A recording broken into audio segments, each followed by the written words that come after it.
And if you follow the signs where your heart will explode with love, where your heart is just like, I know this is what I'm supposed to be doing in this moment, not knowing what the bigger picture is. You don't need to know what the bigger picture is, but you know your heart is leading you. It will never lead you down the wrong path.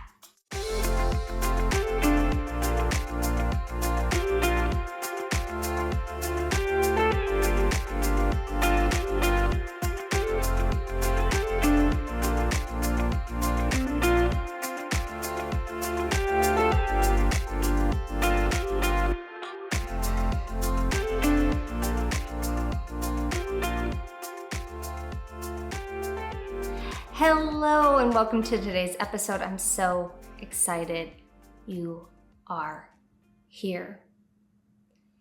At some point in your life, you're going to get this urge, this feeling, this sensation, this invitation to do something more. Sometimes you can't quite understand what that more is or what exactly you're being invited to do, but there is a feeling, there is a sensation, there is a drive to lean towards that purpose, that vision, even though the vision is unclear. I know when I first started in my career, my sense when I started in my previous career was, I will do this for 3 years and then I'm going to do the thing I meant to do. And that 3 years ended up being 10 years.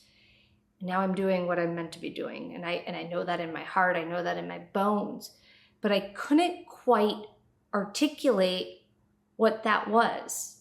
And what I did was follow the energy where my heart exploded with love. Let me say that again. Spirit, your guides, your team, your ancestors are constantly sending you signs, sending you signals. Your higher self is doing this as well. And if you follow the signs where your heart will explode with love, where your heart is just like, I know this is what I'm supposed to be doing in this moment, not knowing what the bigger picture is. You don't need to know what the bigger picture is, but you know your heart is leading you. It will never lead you down the wrong path. And it's really important for you to understand that. I think there's this misconception that most people feel if they figure out what their life purpose is, all of their problems will go away. And that's just simply not true. What you're leaning towards, that invitation, is for you to create and live your mastery in doing something that you love. And I'm not talking about a career. In my case, I'm mentioning career, but in other people's cases and other people's purposes is we're meant to be doing something that we love. We're meant to be exploring concepts that we find interesting, we find fascinating, and you can create mastery around. And if you are listening to this and you've ever thought about being a healer, you've thought about growing your intuition, you've thought about playing in different modalities, there's a reason why you're being led down that path. My first signal for going down this path was very simple, and it had nothing to do with learning any sort of modality. It was a simple message from spirit, and that was to go do hot yoga. I went, and the first time I did hot yoga, I thought I was in pure, utter bliss because serotonin, dopamine, all of the natural happy chemicals in my brain started firing on a different level because I listened to the guidance, I followed the breadcrumb, and I felt at home in my physical body, in my spiritual body, and in my mental body for the first time in a really long time, and probably the first time ever in my adult life, because in my adult life, I had been chasing safety. And that chasing safety was working my butt off, because safety for me meant working. If I worked, I was safe. because growing up, I didn't live in a safe household. I didn't feel safe. And so the second I could start working, I felt safe. And so sometimes our trauma response can be rewarded in society, like working hard, you're applauded. But in this case, I worked my booty off. And so I worked and worked and worked, and I was burnt out. I was tired. I didn't want to be here anymore. I was sad. I had so much emotional trauma that I hadn't processed yet. I was just searching for something. And I finally did the thing that I was guided to do, and that was hot yoga. The next sign that I followed was to go back to school.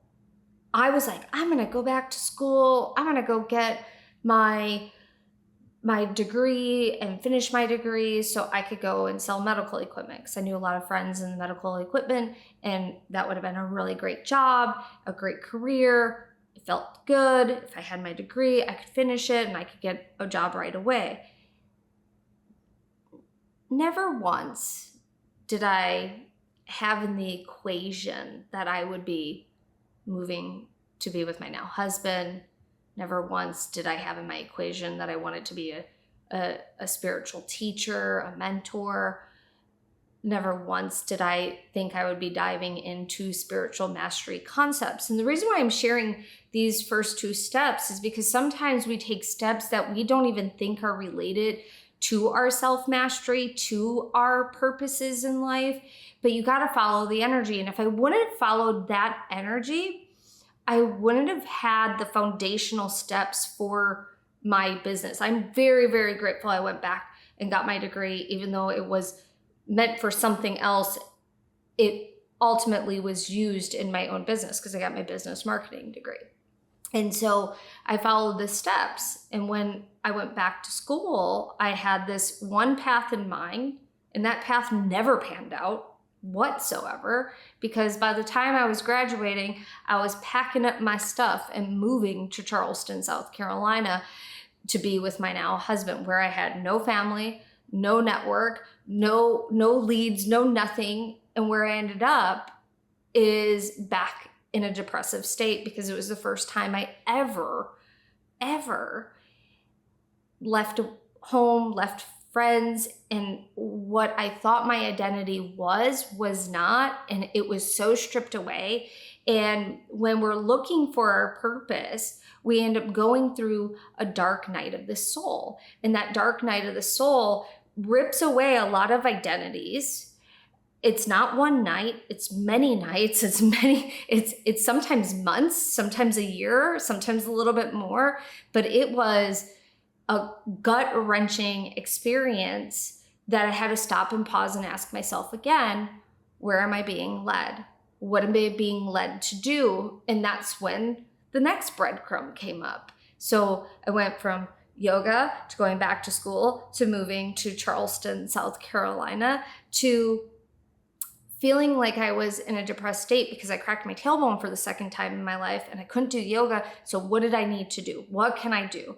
And what I've been wanting to do, and we get these urges and these senses and we got to listen to them. And sometimes we put them on the back burner. And when they're ready to be birthed, when they're ready to be utilized, when they're ready to be walked, you do it.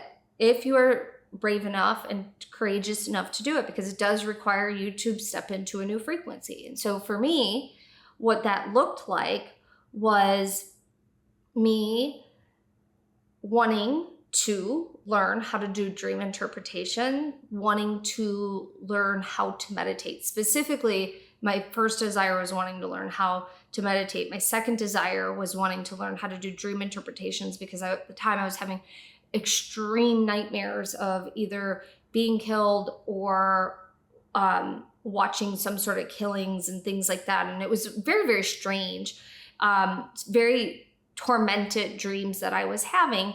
And so I wanted to understand my dreams. I wanted to understand my subconscious. I've always been fascinated with dreams since I was a little kid, because I've remembered my dreams since I was one, and I can remember them in great detail. So I wanted to find something that would allow me to do that. keeping that in the back of my mind, I was like, I need a teacher. And I found my very first spiritual teacher. My very first spiritual teacher was a woman named Elizabeth Barron. And what I ended up doing was getting a reading from her. And it was a soul reading. She did readings similar to Edgar Cayce, which was the sleeping prophet that used the Akashic Records. He's the most well-documented psychic. I don't even like calling him psychic because he was an Akashic Record master. Like, he was good and very, very good. And he had the foresight to record everything, and all of his documents we can look at in online, which is kind of cool to think about.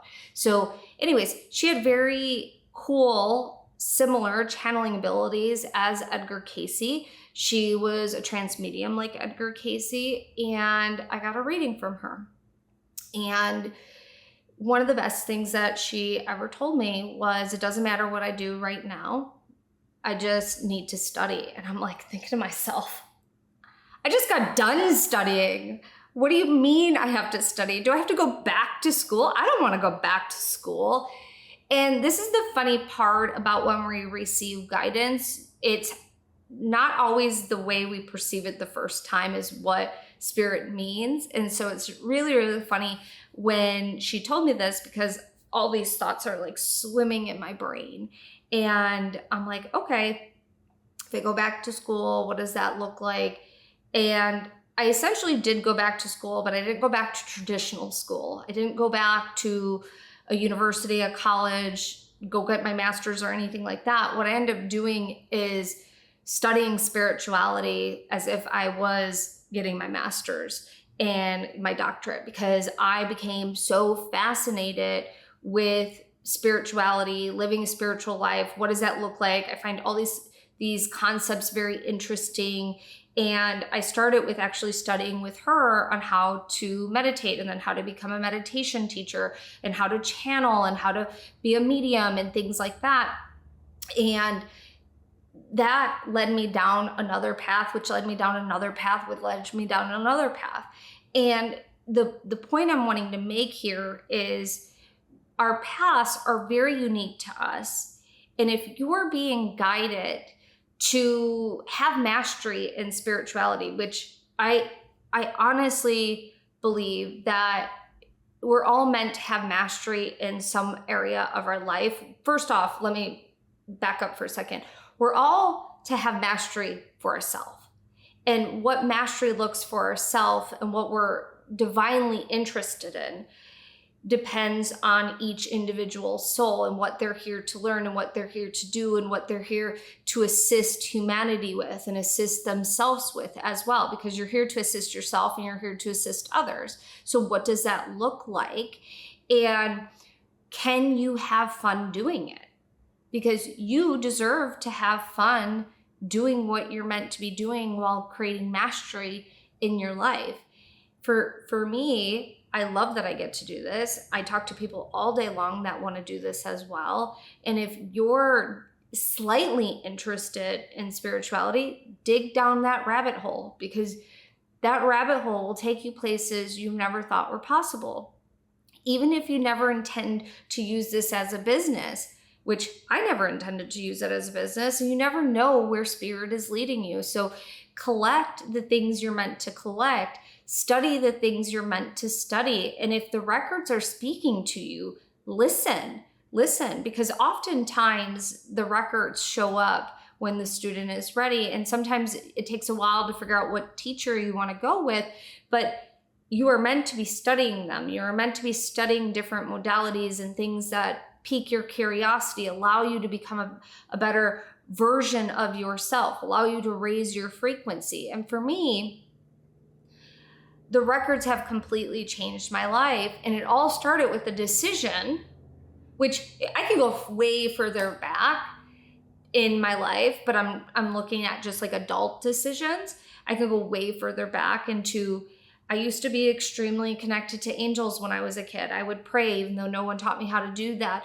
I had my own little altar and I collected angels, and I would talk to God, and I would talk to little alien beings that would come and visit me. And do these little rituals that no one taught me. I just was guided to do them because I was connected to spirit.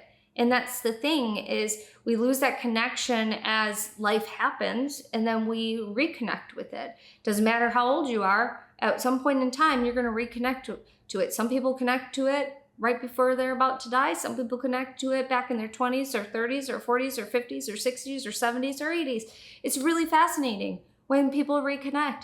The main thing is that you're living a life of purpose. You're living a life of passion. You're living a life towards self-mastery and spiritual mastery, because you're meant to have a spiritual experience, and what that looks like is unique to you and to your being, which is fantastic. So follow the breadcrumbs, my friend. Listen to where your heart can explode with love, because you are living your path through your heart, which bridges your inner and outer world, and you deserve that, my friend. So I hope you enjoyed today's episode. Please share this with a friend. I know you have a friend in mind that would really benefit from hearing this today. I really appreciate you. Take care. Bye.